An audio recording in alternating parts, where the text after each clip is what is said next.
여러분 안녕하세요. 아이러브 나인입니다. 오늘도 테슬라 관련해서 엄청난 소식이 터졌어요. 진짜 이번엔 장난 아닙니다.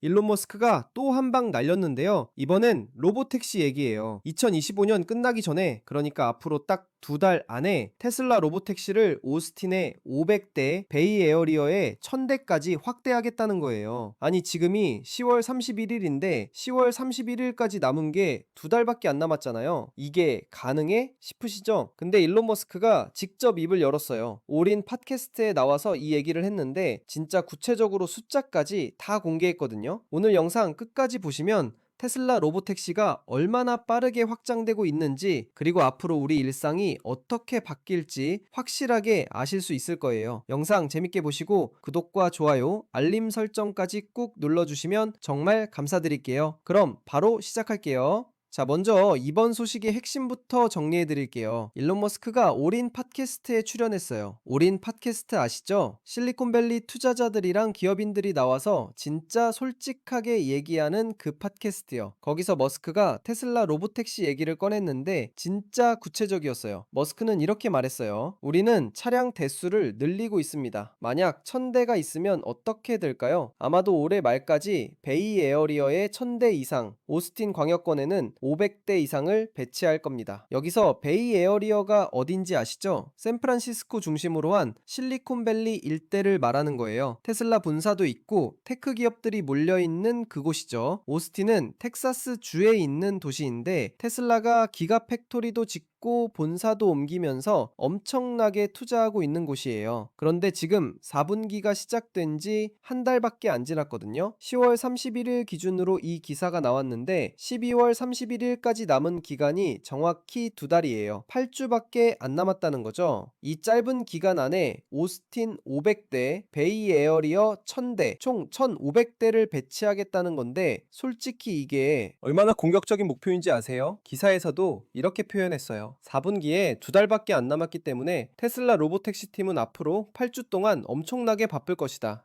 진짜 상상이 가세요? 테슬라 직원들 지금 난리 났을 것 같아요. 차량 준비하고 자율주행 소프트웨어 업데이트하고 각 지역별로 규제 문제 해결하고 운영 시스템 정비하고 해야 할 일이 산더미인데 시간은 2달밖에 안 남았으니까요. 그런데 여기서 중요한 건 이게 단순히 차를 늘리는 게 끝이 아니라는 거예요. 로보택시 파일럿 프로그램을 성공적으로 확장하는 거잖아요. 기사에서도 이렇게 말했어요. 오스틴과 베이에어리어에서 로보택시 파일럿이 성공적으로 확장된다면 테슬라의 자율주행 라이드 헤일링 프로그램에 아주 긍정적인 신호가 될 것이다. 특히 최근까지 꽤 보수적으로 운영되어 온 프로그램이라는 점을 고려하면 더욱 그렇다. 여기서 핵심 단어가 보수적이라는 표현이에요. 지금까지 테슬라가 로보택시를 조심스럽게 운영해 왔다는 거죠. 근데 이제 본격적으로 확장에 들어간다는 거예요. 그런데 여기서 끝이 아니에요.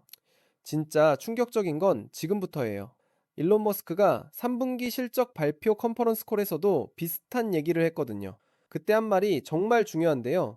머스크는 이렇게 말했어요. 우리는 올해 말까지 오스틴의 최소한 상당 부분에서 안전요원 없이 운영할 것으로 예상합니다.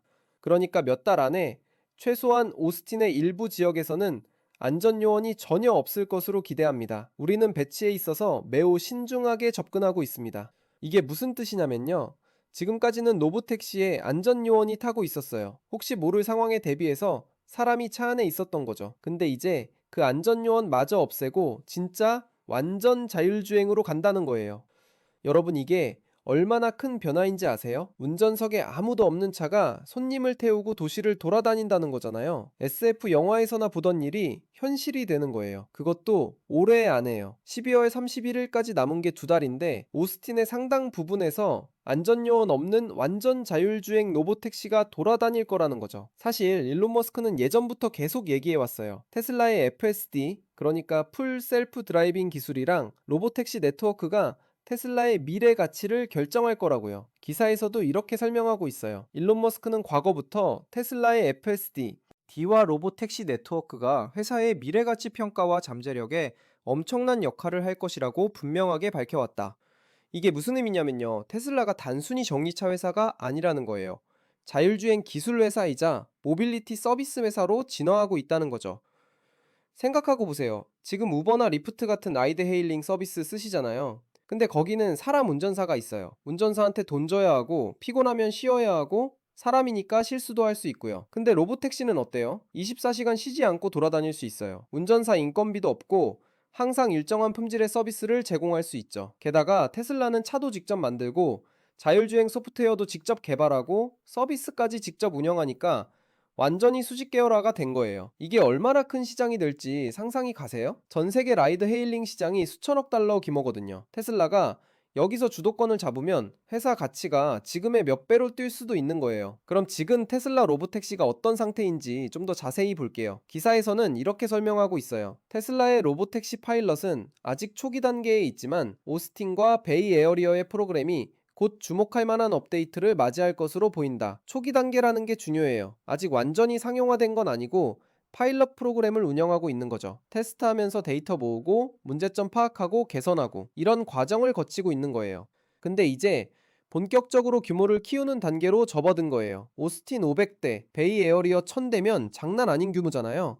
특히 베이 에어리어 1000대라는 숫자를 주목해야 해요. 샌프란시스코 일대는 교통이 정말 복잡한 곳이거든요. 언덕도 많고 차도 많고 사람도 많고 자율주행하기 진짜 까다로운 환경이에요. 거기서 1000대를 운영한다는 건 테슬라가 자신들의 기술에 대해 엄청난 자신감을 가지고 있다는 증거예요. 그런데 머스크가 한 말 중에 중요한 부분이 하나 더 있어요. 3분기 실적 발표 때 이렇게 말했거든요. 우리는 배치에 있어서 매우 신중하게 접근하고 있습니다. 이게 왜 중요하냐면요. 테슬라가 무모하게 밀어붙이는 게 아니라는 거예요. 안전을 최우선으로 생각하면서 단계적으로 확장하고 있다는 거죠. 사실 자율주행 분야에서 안전은 정말 중요한 문제잖아요. 한 번에 큰 사고만 나도 전체 프로그램이 위험해질 수 있으니까요. 그래서 테슬라도 조심스럽게 접근하는 거예요. 오스틴의 일부 지역에서 먼저 안전요원 없는 운영을 시작하고 그게 안정적으로 돌아가면 점차 확대하는 방식인 거죠. 머스크가 최소한 오스틴의 상당 부분에서 라고 표현한 것도 이런 맥락이에요. 처음부터 전체 지역을 다 커버하는 게 아니라 조건이 좋은 지역부터 시작해서 점차 넓혀가겠다는 거예요. 이런 공격적인 확장이 가능한 이유는 뭘까요? 당연히 테슬라의 FSD 기술이 엄청나게 발전했기 때문이에요. 여러분도 아시다시피 테슬라는 계속 FSD 소프트웨어를 업데이트하고 있어요. 실제 도로에서 달리는 테슬라 차량들이 매일매일 데이터를 수집하고 그 데이터로 AI를 훈련시키고 그걸 다시 모든 차량에 배포하는 방식이죠. 이게 정말 강력한 게 다른 자율주행 회사들은 제한된 지역에서만 테스트하는데 테슬라는 전 세계 수백만 대의 차량에서 실시간으로 데이터를 모으고 있거든요. 그러니까 테슬라의 자율주행 AI는 정말 다양한 상황을 경험하고 학습한 거예요. 비 오는 날, 눈 오는 날, 안개 낀 날, 교통체증, 복잡한 교차로, 공사 구간, 온갖 상황을 다 겪어본 거죠. 이런 경험이 쌓이고 쌓여서 이제는 안전요원 없이도 운영할 수 있을 만큼 기술이 성숙했다고 테슬라가 판단한 거예요. 그럼 다른 회사들은 어떨까요? 웨이모 아시죠? 구글의 자율주행 자회사인데 사실 자율주행 분야에서는 웨이모가 선두주자였어요. 실제로 샌프란시스코랑 피닉스에서 상업적으로 로보택시 서비스를 운영하고 있거든요. 근데 웨이모는 차량 대수가 제한적이에요. 그리고 특정 지역에만 집중하고 있죠. 테슬라처럼 빠르게 확장하지는 못하고 있어요. 크루즈도 있었는데 GM의 자율주행 자회사인 크루즈는 작년에 사고가 나면서 서비스를 중단했어요. 지금은 다시 재정비하고 있는 중이고요. 이런 상황에서 테슬라가 공격적으로 확장한다는 건 정말 업계 판도를 바꿀 수 있는 움직임이에요. 물론 넘어야 할 산이 아직 많아요. 특히 규제 문제가 크죠. 자율주행차를 상업적으로 운영하려면 각 주, 각 도시의 허가를 받아야 해요. 안전 기준도 충족해야 하고 보험 문제도 해결해야 하고 책임 소재도 명확히 해야 하죠. 캘리포니아는 자율주행에 대해서 비교적 우호적인 편이에요. 실리콘밸리가 있는 곳이니까 혁신적인 기술에 대해 열려있는 편이죠. 그래서 웨이모도 샌프란시스코에서 서비스하고 있는 거고요. 텍사스도 비슷해요. 제가 상대적으로 덜 까다로운 편이어서 테슬라가 오스틴을 주요 거점으로 삼은 이유 중 하나예요. 그런데 앞으로 다른 도시, 다른 주로 확장하려면 각각의 규제 환경을 다 해결해야 해요. 이게 쉬운 일은 아니죠. 그럼 이게 돈이 될까요? 테슬라 입장에서 로보택시가 정말 수익성 있는 사업일까요? 머스크는 과거에 이렇게 말한 적이 있어요. 테슬라 차주들이 자기 차를 로보택시로 내놓으면 그 차가 주인이 안 쓸 때 자동으로 돈을 벌어다 줄 수 있다고요. 예를 들어 볼게요. 여러분이 테슬라를 갖고 있는데 출근할 때만 쓰고 나머지 시간은 주차장에 세워두잖아요. 그 시간 동안 차가 로보택시로 일하면서 돈을 벌 수 있다는 거예요. 테슬라는 그 수익의 일부를 수수료로 가져가고 차주는 나머지를 받는 거죠. 우버 같은 모델인데 운전사가 사람이 아니라 AI라는 차이만 있는 거예요. 이게 정말 실현된다면 테슬라 차를 사는 게 단순히 차를 사는 게 아니라 수익을 창출하는 자산을 사는 거나 마찬가지예요. 물론 아직은 이런 모델이 완전히 실현되지 않았어요. 지금은 테슬라가 직접 소유한 차량으로만 로보택시를 운영하고 있거든요. 하지만 앞으로는 개인 차주들도 참여할 수 있게 될 거라고 머스크는 계속 얘기하고 있어요.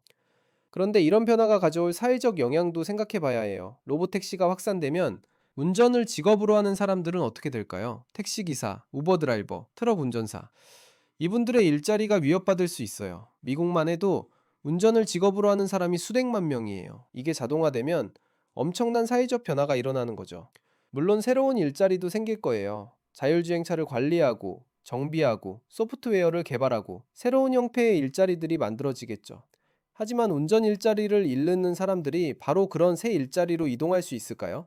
그게 쉬운 일은 아니잖아요. 재교육도 필요하고, 시간도 걸리고, 이런 문제들에 대해서 사회가, 정부가, 기업들이 함께 고민하고 대책을 마련해야 해요. 기술 발전은 막을 수 없지만 그 과정에서 소외되는 사람이 없도록 해야 하니까요. 좀 더 긍정적인 측면도 볼게요. 로보택시가 보편화되면 도시교통이 어떻게 바뀔까요? 일단 차를 소유할 필요가 줄어들어요. 지금은 대부분의 사람들이 차를 갖고 있잖아요. 그 차가 하루에 실제로 움직이는 시간은 얼마 안 돼요. 대부분의 시간은 주차장에 세워져 있죠. 근데 로보택시가 고저렴하면 어떻게 될까요? 굳이 차를 살 필요 없이 필요할 때만 부르면 되는 거예요. 그럼 도시의 차가 줄어들고 주차 공간도 덜 필요하고 교통체증도 줄어들 수 있어요. 게다가 자율주행차는 사람보다 훨씬 효율적으로 운전할 수 있어요. 신호를 완벽하게 지키고 차간 거리를 최적화하고 서로 통신해서 조율할 수도 있죠. 그럼 같은 도로에서 더 많은 차가 더 빠르게 움직일 수 있어요. 환경 측면에서도 좋아요. 테슬라는 전기차니까 배기가스가 없고 효율적인 운전으로 에너지 소비도 줄일 수 있죠. 물론 이런 게 하루아침에 이뤄지는 건 아니에요. 오랜 시간에 걸쳐 천천히 변화가 일어날 거예요. 하지만 방향은 분명해 보여요. 이 모든 걸 종합해보면 테슬라가 정말 전략적으로 잘 포지셔닝하고 있다는 게 보여요. 첫째, 테슬라는 전기차를 직접 만들어요. 하드웨어를 완전히 통제할 수 있죠. 둘째, 자율주행 소프트웨어를 직접 개발해요. 그것도 전 세계 수백만 대의 차량에서 데이터를 모아서 계속 발전시키고 있어요. 셋째, 이제 서비스까지 직접 운영하려고 해요. 로보택시 네트워크를 직접 관리하면서 고객 경험을 통제하고 수익도 직접 가져갈 수 있는 거죠. 이게 얼마나 강력한 조합인지 아세요? 애플이 아이폰으로 성공한 것도 비슷한 이유예요. 하드웨어, 소프트웨어 서비스를 모두 직접 만들고 통제하니까 최고의 경험을 제공할 수 있었던 거죠. 테슬라도 똑같은 전략이에요. 자동차 업계에 애플이 되려는 거예요. 아니 어쩌면 그보다 더 큰 걸 노리고 있는지도 몰라요. 그럼 시장과 투자자들은 어떻게 반응하고 있을까요? 사실 테슬라 주가는 머스크의 발언에 항상 민감하게 반응해요. 특히 로보택시나 FSD 같은 미래 먹거리에 대한 얘기가 나오면 더 그렇죠. 투자자들 입장에서는 이게 정말 중요한 문제예요. 테슬라가 단순히 전기차 회사로 평가받으면 밸류에이션이 제한적이에요. 근데 자율주행 기술 회사이자 모빌리티 서비스 회사로 평가받으면 완전히 다른 차원의 가치가 될 수 있거든요. 그래서 머스크가 이런 구체적인 숫자를 제시하고 명확한 타임라인을 제시하는 게 중요한 거예요. 투자자들에게 우리가 진짜로 하고 있다는 걸 보여주는 거니까요. 물론 회의적인 시각도 있어요. 머스크가 과거에 너무 낙관적인 예측을 많이 했었거든요. 내년에는 완전 자율주행이 된다고 몇 년째 얘기하고 있는데 아직도 완전히는 안 됐잖아요. 그래서 어떤 투자자들은 또 저러네 라고 생각할 수도 있어요. 하지만 이번에는 구체적인 숫자와 짧은 타임라인을 제시했기 때문에 좀 더 진지하게 받아들여질 가능성이 높아요. 그럼 테슬라가 이 목표를 달성하기 위해 넘어야 할 기술적 도전은 뭐가 있을까요?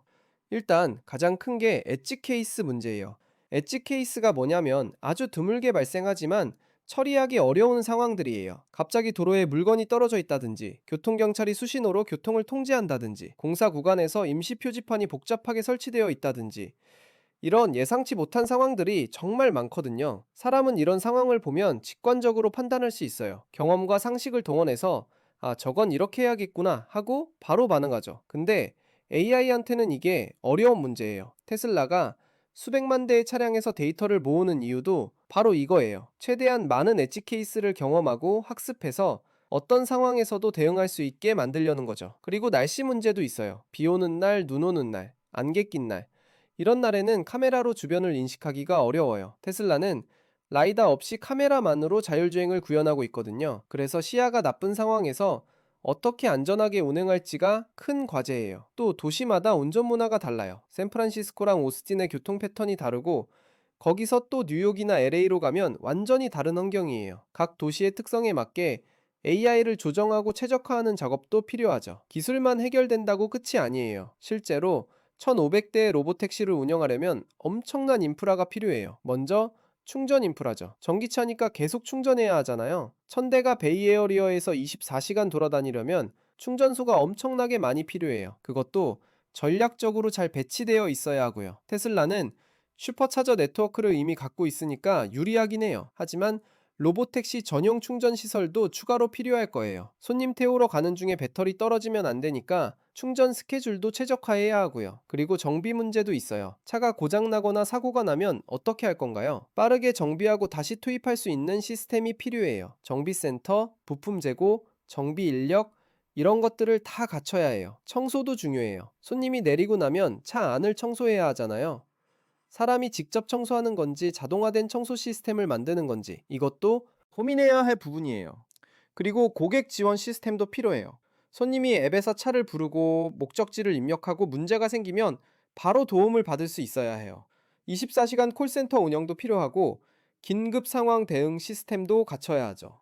이 모든 걸 2달 안에 준비한다는 게 얼마나 어려운 일인지 상상이 가시죠? 또 하나 중요한 게 데이터와 프라이버시 문제예요.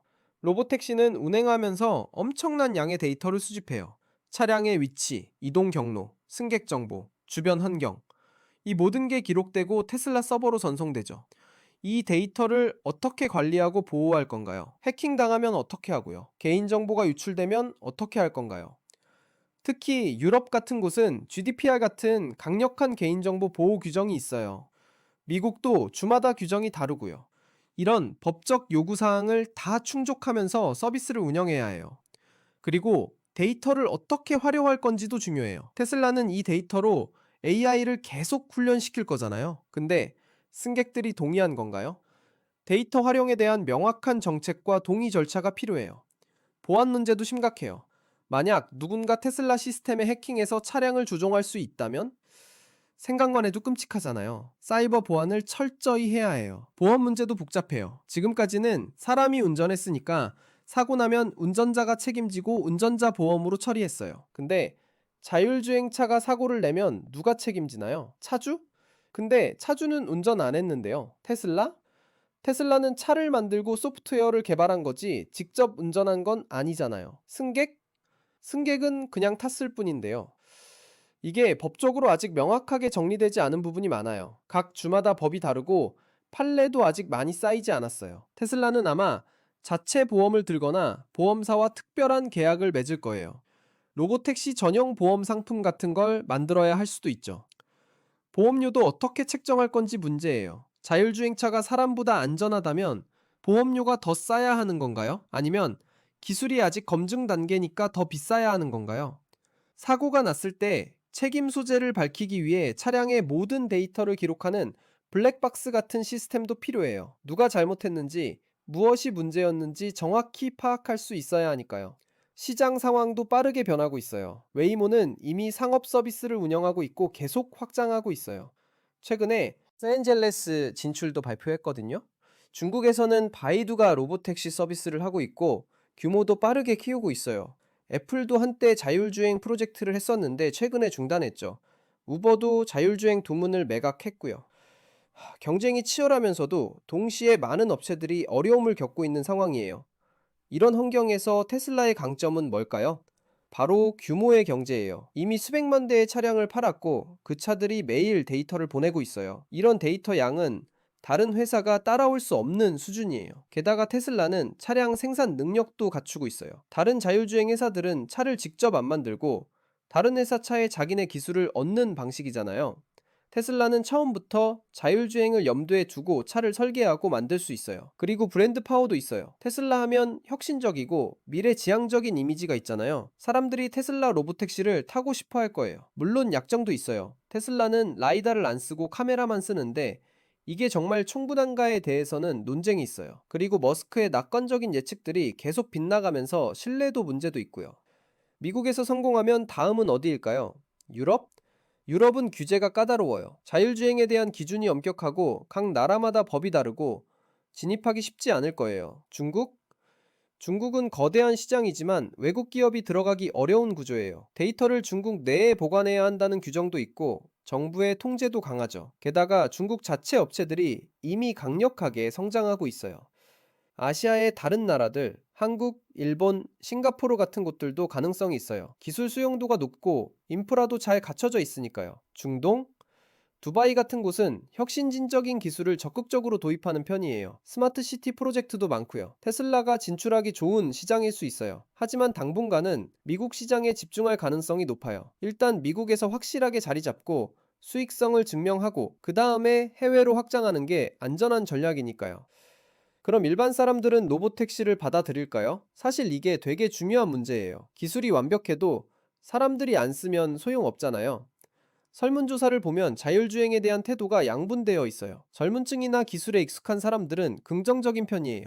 편리하겠다, 미래적이다, 한번 타보고 싶다, 이런 반응이죠. 근데 나이 드신 분들이나 보수적인 분들은 불안해해요. 기계를 믿을 수 있나? 사고 나면 어떡하지? 해킹 당하면 어쩌지? 이런 걱정들이 많아요. 테슬라가 신뢰를 쌓으려면 시간이 필요해요. 안전 기록을 계속 쌓아가면서 봐라, 우리 로보택시가 사람 운전보다 안전하다는 걸 증명해야 해요. 그리고 처음 타는 사람들에게 좋은 경험을 주는 게 중요해요. 차카가 깨끗하고 승차감이 좋고 목적지까지 안전하고 부드럽게 데려다 주면 오, 생각보다 괜찮네 하면서 다시 이용하게 되는 거죠. 입소문도 중요해요. 주변에서 나 로보택시 타봤는데 진짜 신기하더라, 이런 얘기가 퍼지면 궁금해서라도 한번 타보려는 사람들이 늘어날 거예요. 가격도 중요한 요소예요. 일반 택시나 우버보다 훨씬 싸다면 그럼 경제적인 이유로라도 선택하는 사람들이 많아질 거예요. 로보택시가 보편화되면 도시 계획 자체가 바뀔 수 있어요. 지금 도시들은 주차 공간이 엄청 많아요. 건물마다 주차장이 있고 길가에 주차 공간이 있고 도시 면적의 상당 부분이 주차에 할애되고 있어요. 근데 로보택시가 주류가 되면 차들이 계속 움직이니까 주차 공간이 덜 필요해져요. 그럼 그 공간을 뭐로 쓸 수 있을까요? 공원 광장, 자전거 도로, 보행자 도로, 훨씬 사람 친화적인 공간으로 바꿀 수 있어요.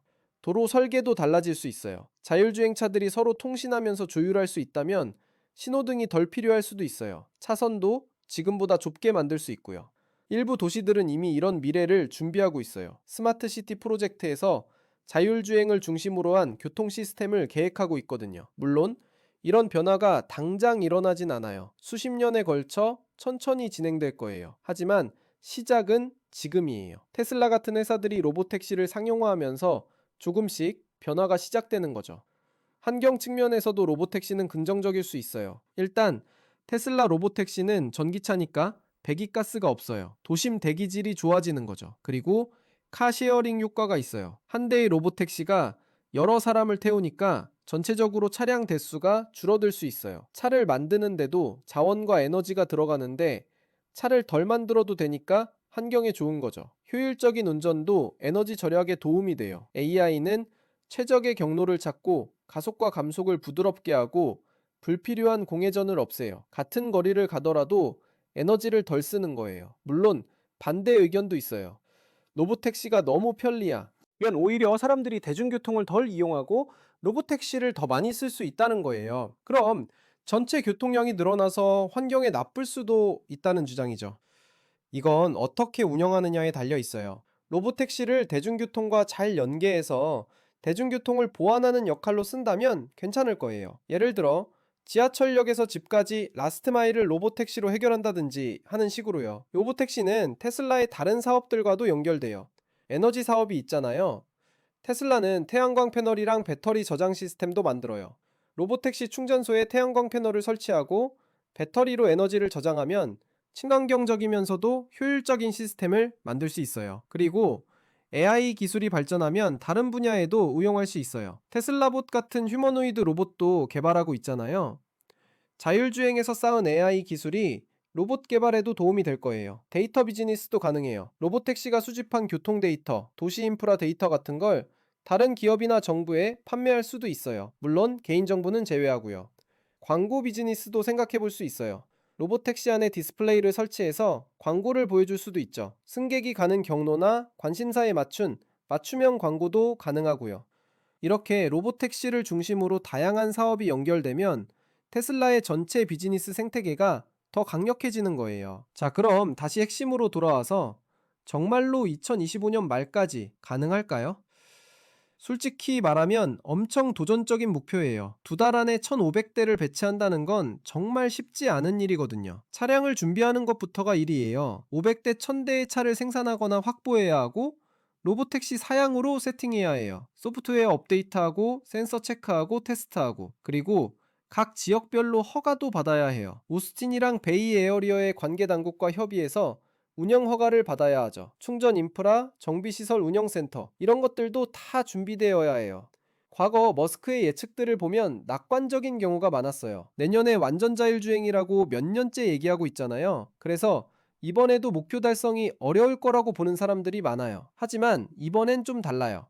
이미 파일럿 프로그램이 운영되고 있고 기술도 많이 발전했고 구체적인 숫자까지 제시했어요. 완전히 새로운 걸 시작하는 게 아니라 기존 프로그램을 확장하는 거니까 상대적으로 실현 가능성이 높아요. 설사 10월 31일까지 정확히 1,500대를 달성하지 못하더라도 상당한 진전은 있을 거예요. 어쩌면 1월이나 2월쯤 목표를 달성할 수도 있고요. 중요한 건 방향성이에요. 테슬라가 로보택시를 본격적으로 확장하고 있고 그게 현실이 되고 있다는 거죠. 자, 여러분 어떻게 보셨어요? 테슬라가 정말 공격적으로 로보택시를 밀어붙이고 있죠. 올해 말까지 오스틴 500대, 베이 에어리어 1000대, 그리고 안전요원 없는 완전 자율주행까지. 이게 성공하면 정말 엄청난 변화가 시작되는 거예요. 우리가 이동하는 방식, 도시의 모습, 교통 시스템, 모든 게 바뀔 수 있어요. 물론 넘어야 할 산도 많아요. 기술적인 도전, 규제 문제, 사회적 수용성, 안전성 증명. 쉽지 않은 길이죠. 근데 일론 머스크잖아요. 불가능해 보이는 걸 해내는 사람이에요. 전기차를 주류로 만들었고 민간 우주 기업을 성공시켰고 이번에도 해낼 수 있을까요? 앞으로 두 달 정말 지켜볼만 하겠죠. 12월 말쯤 되면 테슬라가 목표를 달성했는지 어떤 성과를 냈는지 확인할 수 있을 거예요. 저는 계속 이런 최신 소식들 전해드릴게요. 테슬라뿐만 아니라 자율주행 전기차, 미래 기술 관련해서 재미있는 얘기 많이 준비하고 있으니까요. 오늘 영상 재미있으셨다면 구독과 좋아요, 알림 설정까지 꼭 부탁드려요. 여러분의 구독과 좋아요가 정말 큰 힘이 됩니다. 댓글로 여러분 생각도 들려주세요. 테슬라 로보택시, 여러분은 타보고 싶으세요? 아니면 아직 불안하세요? 솔직한 의견 남겨주시면 다음 영상에서 소개해드릴게요. 그럼 다음 영상에서 또 만나요. 여러분, 오늘도 행복한 하루 보내세요. 안녕.